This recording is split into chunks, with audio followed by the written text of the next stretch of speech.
어느 것으로 채울 수 없네 내 갈급함. 주의 음성 들리네 내 갈급함. 부르짖는 소리 들으소서 내 갈급함. 주의 음성 들리네 내게로 나오라.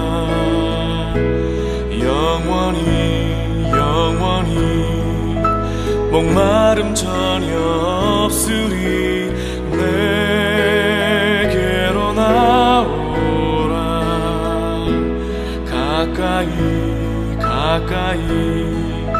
생수의 근원 되신 주께 내게로 나오라. 영원히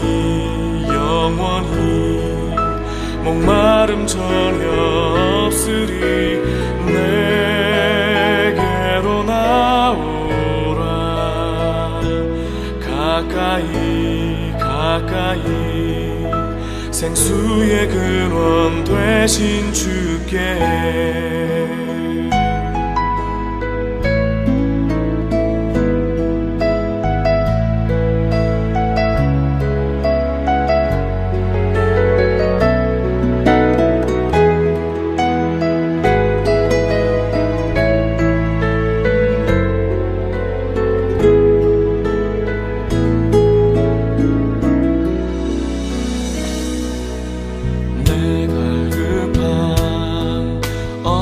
것으로 채울 수 없네 내 갈급함. 주의 음성 들리네 내 갈급함. 부르짖는 소리 들으소서 내 갈급함. 주의 음성 들리네 내게로 나오라.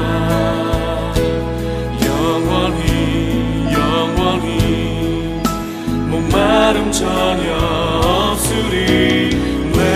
내게로 나오라. 가까이 생수의 근원 되신 주께 내게로 나오라. 영원히 목마름 전혀 없으리. 내게로 나오라. 가까이 생수의 근원 되신 주께 내게로 나오라. 영원히 목마름 전혀 없으리.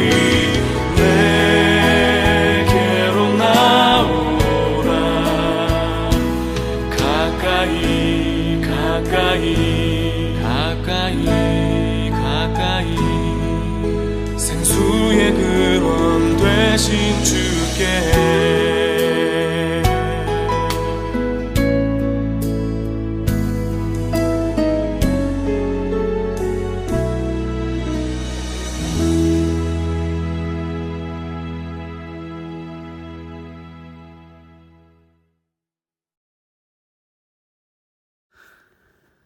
오늘 우리에게 주신 하나님의 말씀은 로마서 3장 1절부터 8절까지의 말씀입니다.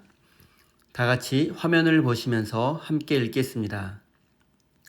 그러면 유대 사람의 특권은 무엇이며 할례의 이로움은 무엇입니까? 모든 면에서 많이 있습니다. 첫째는 그들이 하나님의 말씀을 맡았다는 것입니다. 그런데 그들 가운데서 얼마가 신실하지 못했다고 해서 무슨 일이라도 일어납니까? 그들이 신실하지 못했다고 해서 하나님의 신실하심이 없어지겠습니까? 그럴 수 없습니다. 사람은 다 거짓말쟁이이지만 하나님은 참되십니다. 성경에 기록된 바 주님께서는 말씀하실 때에 의로우시다 인정을 받으시고 재판을 받으실 때에 주님께서 이기시려는 것입니다 한 것과 같습니다. 그런데 우리의 불의가 하나님의 의의를 드러나게 한다면 무엇이라고 말하겠습니까? 우리에게 진노를 내리시는 하나님이 불의하시다는 말입니까? 이것은 사람들이 말하는 방식으로 내가 말해본 것입니다. 절대로 그럴 수 없습니다. 만일 그렇다면 하나님께서 어떻게 세상을 심판하실 수 있겠습니까? 다음과 같이 반박하는 사람도 있을 것입니다. 나의 거짓됨 때문에 하나님의 참되심이 더욱 분명하게 드러나서 하나님께 영광이 돌아간다면 왜 나도 역시 여전히 죄인으로 판정을 받습니까? 더욱이 좋은 일이 생기게 하기 위하여 악한 일을 하자 하고 말할 수 있겠습니까? 사실 어떤 사람들은 우리가 그런 말을 한다고 비방합니다. 그런 사람들은 심판을 받아 마땅합니다. 아멘. 하나님께서 이 말씀을 통하여 우리에게 은혜 주시기를 원합니다. 하나님의 크신 사랑과 은총이 여러분의 삶에 함께 하시기를 빕니다. 오늘은 불순종한 유대인의 궤변이라는 제목으로 함께 하나님의 말씀을 나누겠습니다. 바울은 로마서 2장 마지막 부분에서 유대인으로 태어나서 율법을 알고 할례를 받기만 하면 하나님의 심판을 받지 않을 것으로 알고 있는 유대인들을 비판했습니다. 바울은 율법을 아는 것보다 율법을 지키는 것이 더 중요하며 몸의 할례를 받는 것보다 마음의 할례를 받아야 한다고 강조했습니다. 유대인들은 지금까지 선민 사상에 취해 있었는데 바울의 이런 주장은 그들의 선민 사상을 무력화하고 그들의 자존심을 상하게 하는 것이었습니다. 그래서 바울의 이런 주장을 들은 유대인들은 아마도 크게 분노하고 화를 냈을 것입니다. 바울은 유대인들의 이런 반응을 예상하고 그들의 거친 질문에 대답하는 내용이 오늘 본문 말씀에 기록되어 있습니다. 1절과 2절입니다. 그러면 유대 사람의 특권은 무엇이며 할례의 이로움은 무엇입니까? 모든 면에서 많이 있습니다. 첫째는 그들이 하나님의 말씀을 맡았다는 것입니다. 바울은 율법과 할례로 대변되는 유대인들의 종교적 기득권을 비판했지만 그들에게 특권이 있음을 인정했습니다. 유대인으로 태어나서 좋은 점은 무엇보다 하나님의 말씀을 맡았다는 것입니다. 유대인들은 율법과 할례를 자신들만의 특별한 권리라고 생각했습니다. 하지만 그들은 이 권리를 자랑만 할 뿐 그 권리를 올바르게 행사하지 못했습니다. 그럼에도 하나님께서 그들에게 당신의 말씀을 맡겼다는 사실은 변하지 않습니다. 유대인으로 태어나서 율법을 알고 할례를 받았다는 것이 중요한 것이 아니라 하나님의 말씀을 맡았다는 것이 영광스러운 일입니다. 여러 민족이 있었지만 하나님은 당신의 거룩한 말씀을 유대인들에게 맡기셨습니다. 하지만 유대인들은 하나님이 맡기신 말씀을 지키지 않았고 하나님께 선택받은 사실만을 자랑으로 여겼습니다. 여기서 우리가 생각해 볼 점은 하나님께서 유대인들에게 왜 말씀을 맡겼냐 하는 것입니다. 우리가 누군가에게 소중한 물건을 맡겼을 경우를 한번 생각해 보십시오. 그것은 그 사람에게 주는 선물이 아니라 그 물건을 다른 누군가에게 전해주라고 맡긴 것입니다. 그렇다면 그 물건을 맡은 사람은 어떻게 해야 합니까? 그 물건을 전해주어야 합니다. 그것을 자신의 소유물로 여겨서는 안 됩니다. 누군가의 물건을 맡았다면 그 사람은 전해주는 사람, 딜리버리맨, 메신저일 뿐입니다. 따라서 하나님께서 유대인들에게 말씀을 맡긴 것은 종교적 특권이 아니라 사명입니다.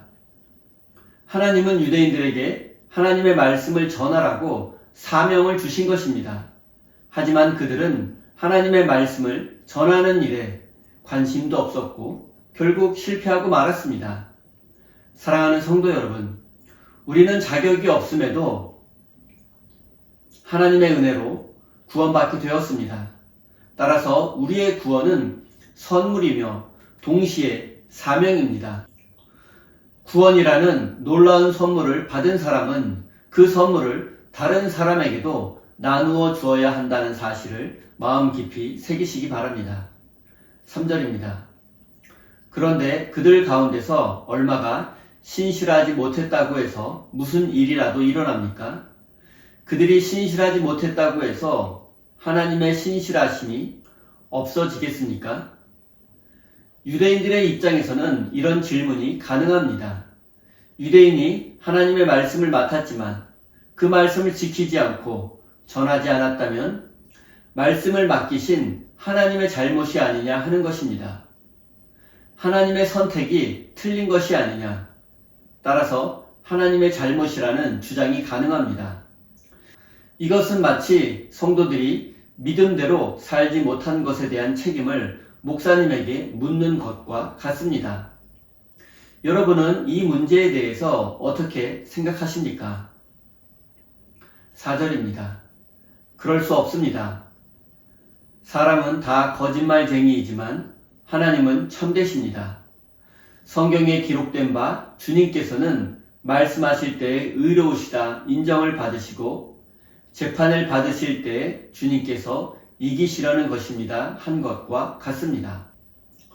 유대인들은 하나님의 말씀을 맡았음에도 그 말씀을 지키지 않았고 전하지 않은 자신들의 잘못을 하나님의 책임이라는 궤변을 늘어놓았습니다. 또 그들은 계속해서 인간이 죄를 지을수록 하나님의 의가 선명하게 드러나지 않느냐고 반문합니다. 이에 대해 바울은 6장 1절 말씀을 통해서 은혜를 더하게 하려고 죄를 짓게 했느냐는 말로 대답합니다. 인간이 죄를 지어서 하나님의 선하심이 증명된다면 그것은 하나님께 좋은 일입니다. 그런데 하나님은 죄를 지은 인간을 심판하셔야 합니다. 이 두 가지 주장을 섞어보면 하나님은 당신에게 좋은 일을 한 사람을 심판해야 합니다.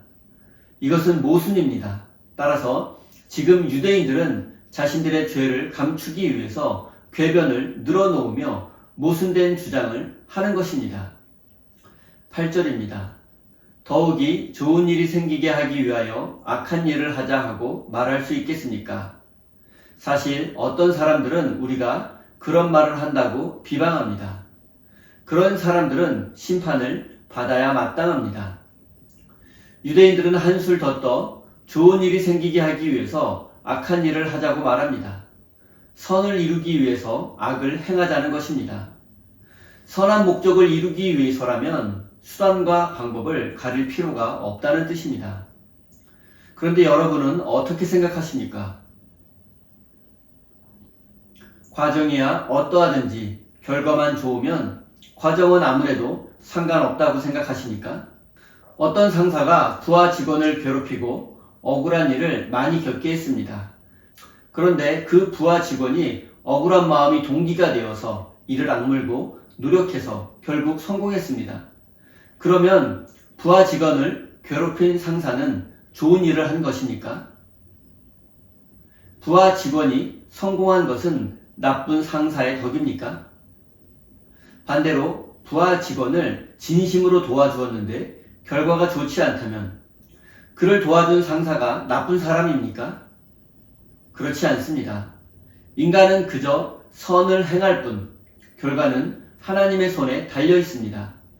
선한 마음으로 최선을 다했음에도 결과가 좋지 않다면 아직 하나님의 때가 이르지 않았을 수 있고 우리가 알 수 없는 하나님의 섭리가 있음을 믿으며 기다려야 합니다. 하나님은 결과가 아니라 우리의 중심을 보십니다. 따라서 우리는 결과만을 바라고 수단과 방법을 가리지 않아서는 안 됩니다. 만약 우리가 과정을 무시하고 좋은 결과만을 위해서 수단과 방법을 가리지 않는다면 그것은 하나님의 마음을 아프게 하는 것이고 하나님의 뜻과는 반대로 행하는 것임을 잊지 말아야 합니다. 사랑하는 성도 여러분, 유대인은 하나님의 말씀을 맡은 선택받은 민족입니다. 하지만 그들은 그것을 특권으로 여기며 말씀에 순종하지도 말씀을 전하지도 않았습니다. 마찬가지로 우리는 하나님의 구원을 받은 하나님의 백성입니다. 그리고 구원받은 하나님의 백성은 하나님의 말씀을 온 누리에 전하는 사명을 받은 사람이라는 사실을 마음 깊이 새기시기 바랍니다. 사랑하는 우리 세임교회 성도 여러분, 하나님은 언제나 우리의 마음 중심을 보신다는 사실을 기억하십시오.